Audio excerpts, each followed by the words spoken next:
What if Ukraine joined NATO? Ukraine joining NATO has been something on everybody's mind for quite some time. It's something that the Ukrainian government really wanted and something that the Russian government really didn't want. The potential of Ukraine joining NATO has scared Russia so much that it's launched the full-on invasion into Ukraine that the country is currently dealing with right now. But why are the Russians so against having Ukraine join NATO? Why are they willing to go to war over the diplomatic affairs of Ukraine? Well, to understand that, we first need to understand what NATO actually is. Well, there's no better source than the actual NATO website, and according to their website, NATO is an alliance of countries from Europe and North America. It provides a unique link between these two continents, enabling them to consult and cooperate in the field of defense and security and conduct multinational crisis management operations together. So basically, it's a really big alliance that has lots of big and powerful countries in it. One of the most notable policies of this alliance is their stance on collective defense. Once again, their website details that by saying, NATO is committed to the principle that an attack against one or several of its members is considered an attack against all. This is the principle of collective defense,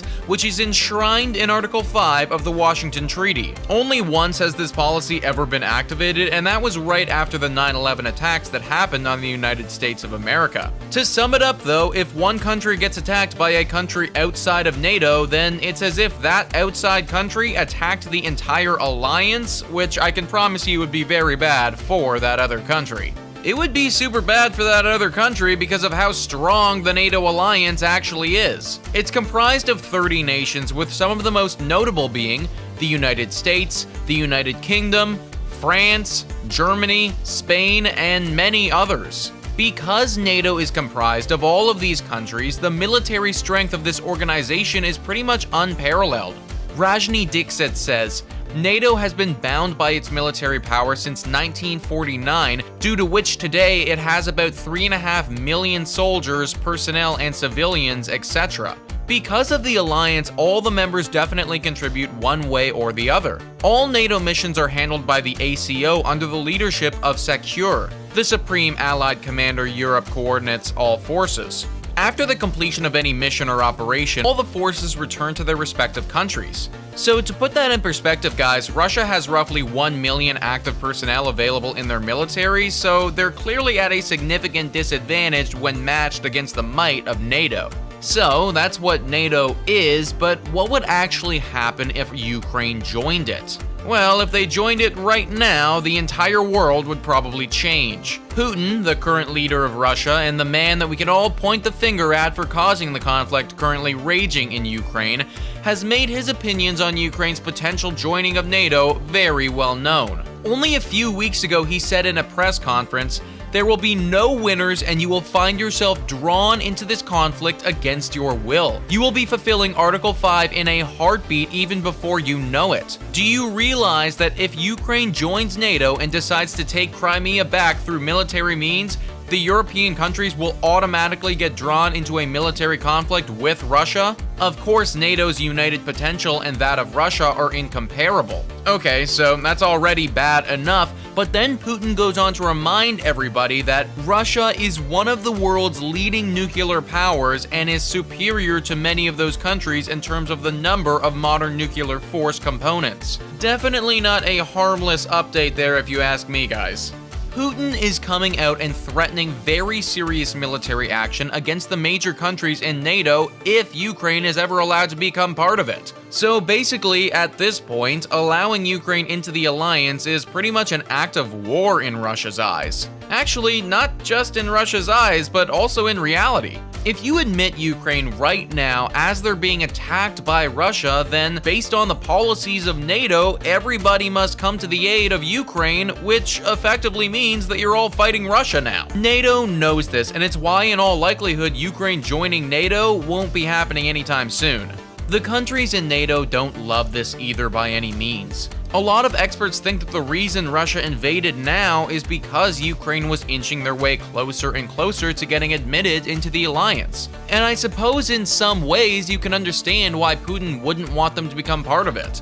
For one, there's the collective defense thing, but by having Ukraine become part of NATO, it means that the United States, probably Russia's biggest archenemy, has just gained a lot of influence in a country right next to Russia. Not only that, but it also means that reclaiming the Ukrainian territory for Russia, as things used to be in the past, will never become a reality for Putin. So if Ukraine joined NATO, then all hell would break loose at this point. But who would win in this hell-like apocalypse? Well, probably nobody. Actually, definitely nobody if this hell-like apocalypse involved the usage of nuclear weapons, which, if we take what Putin said literally, then it almost certainly would. All of this being said though, there has been some recent developments in Ukraine possibly joining NATO in the last few days. It seems as if President Zelensky is going to be withdrawing his request to join NATO and stop trying to get in. Marco Lifestyle writes, should they meet in person and negotiate, President Zelensky finally realized he won't be able to join NATO. Doing so would definitely start World War III, and he doesn't want that to happen with the rest of the world. In his willingness to reject NATO, Zelensky also confirmed he won't stop pursuing the most obvious and urgent demands for Ukraine. If he gives up on the country joining NATO, Ukraine would also demand a complete ceasefire from Russian forces and also a complete withdrawal from his territory. President Vladimir Putin would have to sit down and analyze this possible proposal because he doesn't just want to prevent Ukraine from joining NATO. So it looks as if even Ukraine is aware that joining NATO would probably cause World War III an absolute pandemonium. Therefore, for the foreseeable future anyways, they won't be joining the alliance. Formed in 1949, NATO, which stands for the North Atlantic Treaty Organization, is a security alliance of 30 countries from North America and Europe.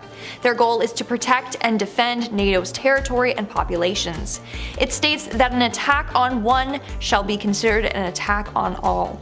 And over the years, NATO has provided military cooperation and collective defense to places in need. But what would happen if NATO was never formed in 1949?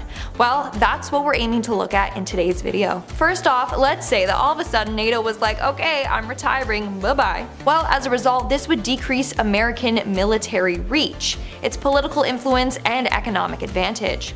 America currently has bases throughout Europe. This is done to help defend Europe, but also it helps them be closer to places that they are currently fighting with, like the Islamic State group. Having a base in Europe brings them a continent closer. As one article said, and I quote, "Without NATO, the mutual security interests that underpin both US bases and coalition operations would be undermined. If NATO didn't exist, then the US would need to figure out a whole new plan of attack. They would need to, and I quote, develop a complex network of bilateral and multilateral security arrangements subject to domestic political constraints to maintain the kind of military access and flexibility that NATO provides." Continuing on, Europe would no longer be able to rely on the US for its security and protection. Having just a European defense would negatively impact them, politically, financially, and militarily. They would need to find a way to strengthen their military, and it would cost them greatly. Not only that, but it is believed NATO was formed in order to provide joint protection against the Soviet Union. The Soviet Union responded by forming the Warsaw Pact, making the division between Eastern and Western Europe pretty clear. Without NATO, it's believed that Russia's President Putin would seek opportunities to seize land that he believes is Russian, and he could do so without worrying about the US. He has already done this in Georgia and Ukraine. Had they not joined NATO, the Baltic states would probably already be occupied by Russian troops. In fact, as of now, they are worrying that Putin will target them next. Now here's the thing. Let's take a look at the devastating situation that is impacting Ukraine right now. Putin's goal is to overrun Ukraine and dispose of its government. NATO has supported Ukraine by sending them weapons and medical supplies. They are also providing millions of euros of financial assistance to Ukraine. Many allies are also providing humanitarian aid to civilians and hosting millions of Ukrainian refugees. If NATO did not exist, who knows if they would be receiving the support they are right now from some of the countries a part of NATO. Whereas others believe that NATO isn't really helping them greatly. As a result, some people are hating on NATO right now. But here's the thing, without NATO, it's thought that Russia would have attacked more places by now, and it would increase Russia's power in Europe, or so it's believed. Others believe that Russia's attack on Ukraine was in response to NATO's enlargement and relationship with Ukraine. But even if NATO wasn't around, he has made it very clear he wants to rebuild a Russian empire by taking taking over neighboring nations, so he would have attacked Ukraine either way. Plus, if we didn't have NATO, chances are Putin would have tried to take over Central and Eastern Europe, the same way he has done to Ukraine. Now, let's take a look at the history of NATO and what they have done. During the Cold War, NATO provided a frontline deterrent against the Soviet Union. It has also fought multiple times against terrorism. They have also had a big role in crisis management. In 1995, NATO helped to end the war in Bosnia-Herzegovina. They also managed to implement a peace agreement. In 1999, NATO helped to stop mass killing in Kosovo.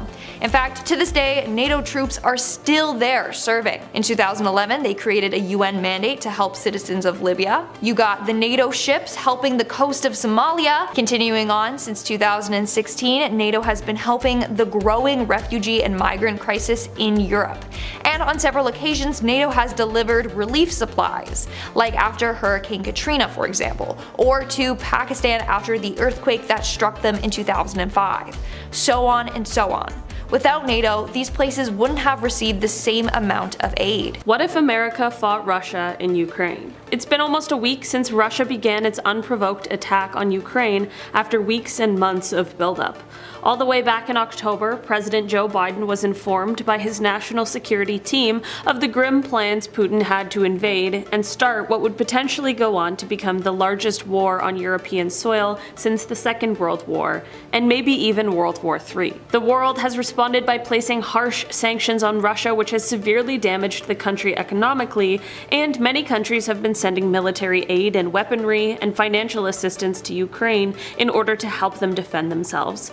In terms of sanctions being imposed on Russia, there has been asset freezes for the largest banks, debt and equity restrictions on critical mining, transportation, and logistics firms, and there has even been quite a huge effort to shut down access to some of the technology that is critical and key for the Russian military and the industrial sectors.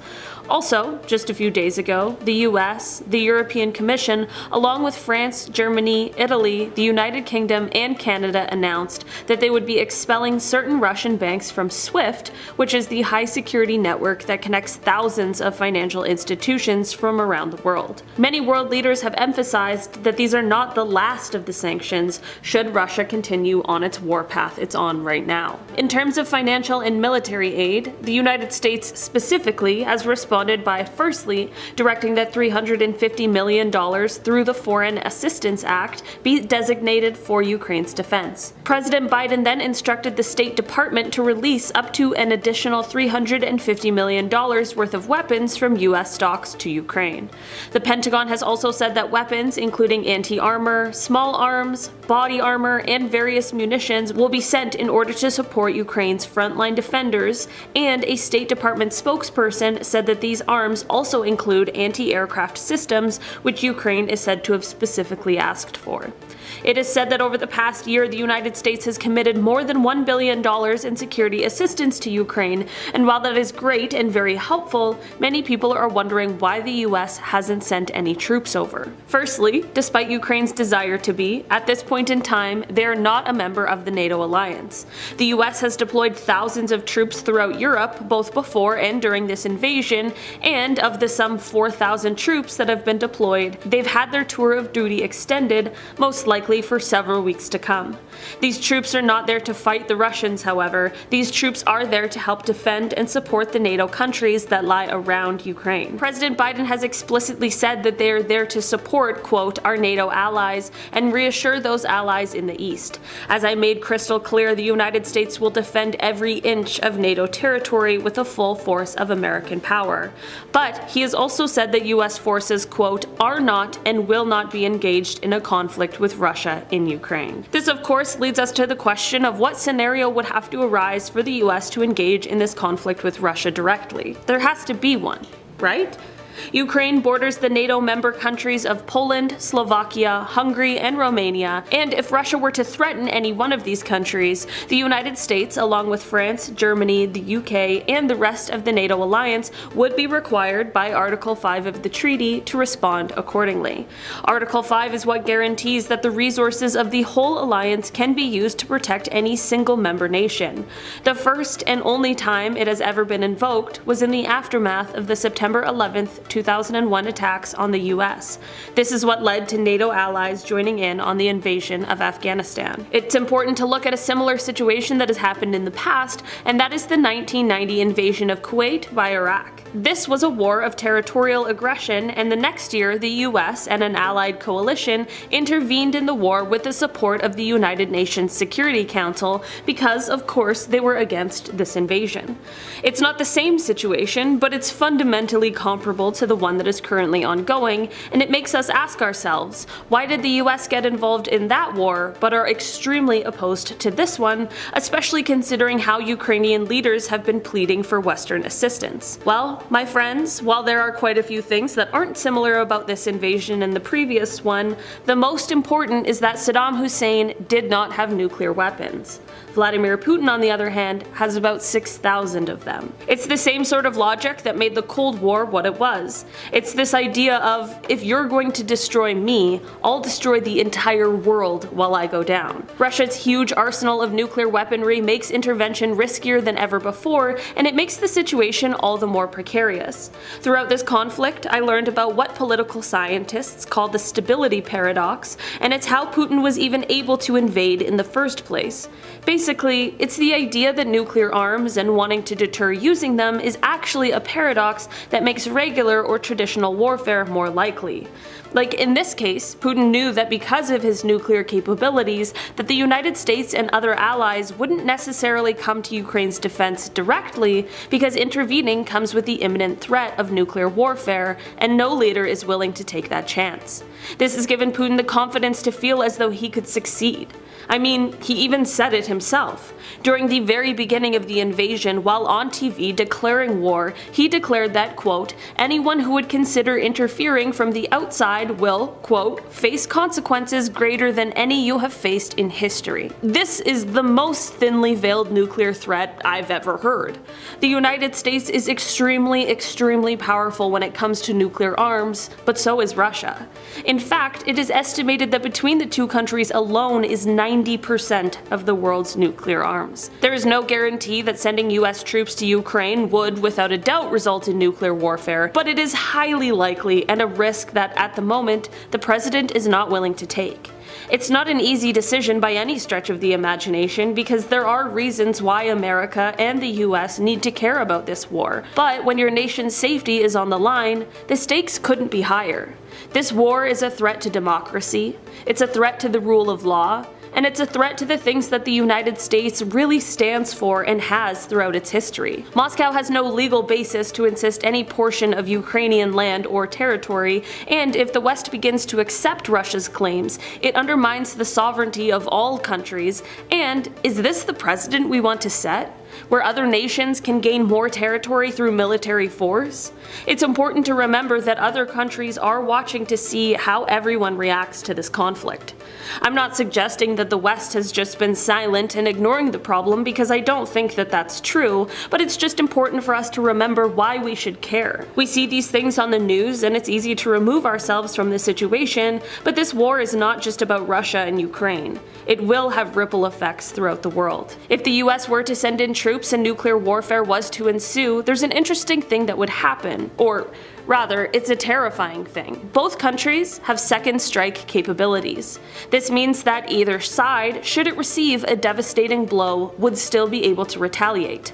This is because both Russia and the US have what is called the nuclear triad, which means that they have bombers armed with nuclear bombs, submarines equipped with nuclear missiles, and land-based missile launchers. This means that whatever country were to strike first, they could completely demolish military bases and high population centers, but they could still receive a retaliation hit because of submarines that are out at sea that have nuclear capabilities. You get what I mean? So between the two countries, sending a nuclear strike almost guarantees that you're going to receive one back. This is exactly the reason why it seems as though President Biden is adamant on not getting involved in Ukraine. The only way that it would seem plausible for the US to begin a conflict with a nuclear power such as Russia is if the US homeland was at risk and it was done to protect them. The United States, along with many other countries, continues to pledge that it will help Ukraine defend itself, but as of now, people are not prepared to take the risk risk unless things continue to escalate. This is, as always, a rapidly evolving situation and anything could change at the drop of a hat. Unfortunately, we all just have to wait and see what unfolds. What if Russia invaded Poland? As we are currently witnessing on the world stage right now, Russia is no stranger to invading other countries. For over a month now, the world has been watching as Russia continues to advance their troops through Ukraine in a full-on invasion of the country. This invasion over Ukraine is obviously an act of war and something that has been condemned by most of the other major world leaders on the planet. This invasion of Ukraine was something that was seen coming for quite some time though. We've went into depth on this channel in the past about the deep history that Russia has with Ukraine and how that played into their desire to invade. It was also pretty easy to see that Russia was going to do this, considering they moved over 100,000 of their troops to the border before they actually did the invasion, so that was pretty telling. Either way, this was something that the world sort of expected for some time. Russia invading Poland though, now that would be something different entirely. Looking at a map of Europe, we can see that Poland is the neighbor to Ukraine, and if Russia wanted to take all of Europe as their own territory, it would probably be the next logical country to get attacked. Now granted, right now, Russia is a little bit far away from attacking Poland.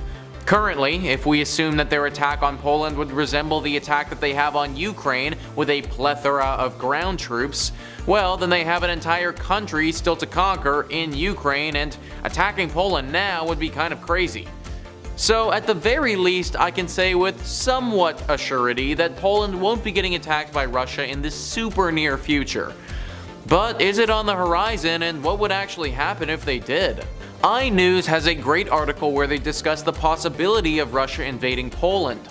An excerpt from that says, Poland is a member of NATO, and NATO uses a system of collective security whereby its independent member states agree to mutual defense in response to an attack by an external party. This means were Russia to attack Poland or another NATO state such as Estonia, Latvia, or Lithuania, it would then be at war with all 30 NATO members, including the UK and US. Russia knows this would be incredibly risky, as while Russia's forces are strong, they would be dwarfed by NATO's collective power. NATO's core task is to protect and defend all allies, NATO Security General Jens Stoltenberg has said. There must be no room for miscalculation or misunderstanding. An attack on one will be regarded as an attack on all. This is our collective security guarantee. However, it does not completely rule out Russia invading Poland. It is also likely to be high on the list of ideal targets for President Putin, in part because many of the weapons being supplied to Ukraine by the West are going through Poland, and he would like to shut off this pipeline. US Secretary of State Antony Blinken told ABC News, "Is it a possibility that Putin goes beyond Ukraine? Sure, it's a possibility." Karen von Hippel, who was a non-political senior advisor at the US State Department during the Obama administration, told NBC President Putin could potentially target non-NATO nations in Eastern Europe, such as Moldova and Georgia. He added that if the Russian leader starts to slowly expand his empire, there are going to be several other places that are in NATO that are going to be getting extremely stressed out.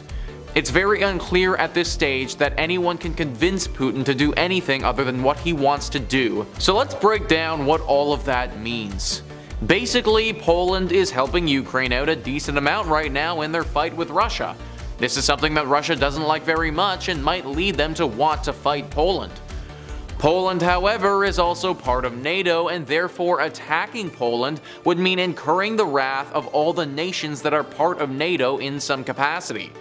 This is a significant deterrent for Russia and would make it very hard on them to be successful in their invasion.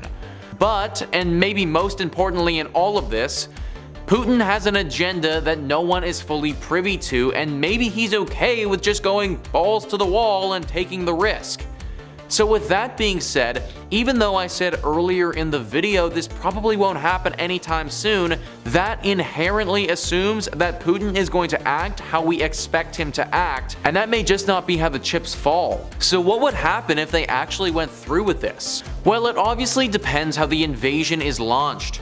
If Russia starts bombing Poland like crazy, then that will change the response from how they would respond if Russia launches an infantry invasion. Let's assume that Russia captures Ukraine and then without delay just continued pushing into Poland. Well then, and I don't say this lightly, Russia may well be starting World War III. The Sun writes, unlike Ukraine, Poland is a NATO country which stands for the North Atlantic Treaty Organization. The treaty states that if one member state is attacked, then all others must come to their aid and fight alongside them. Some NATO members have already issued an Article 4, including Poland, which means that all members must discuss the risk of a Russian attack. This means that if Russia or any non-NATO country were to attack Poland, then every member of the organization would launch a counterattack. There are 30 members of NATO, including the UK, the US, and Germany, with many others waiting for recognition. Ukraine is one of the countries waiting to be allowed into NATO, but Putin had previously requested it was denied membership. While many countries have been supporting Ukraine, they have avoided military action where possible. If Russia moved onto Poland, the military action would be automatically offered, meaning the UK would go to war. So, if Russia decided that they wanted to attack Poland, whether they bomb them, invade them, cyber attack them, or whatever they do, they will be dealing with all of NATO. That's why, even though Putin would most likely love to attack Poland, and then Germany, and then all of the European countries, it will be very hard for him to do so considering the sheer strength of NATO. Once again, we don't know if that will deter Putin considering he is a little bit of a wild card. But even though he's a wild card, he probably inherently understands he would be at a significant disadvantage. Also, because this outcome is decently unlikely, it's hard to say how other countries would react to this move from Russia as well. We know that the NATO countries would step in, but what about other countries? China, for instance, is probably the most notable exclusion from NATO and would likely have some role to play in a massive World War III. Hopefully though guys, best case scenario is that none of this happens at all and we never need to find out how it would all play out.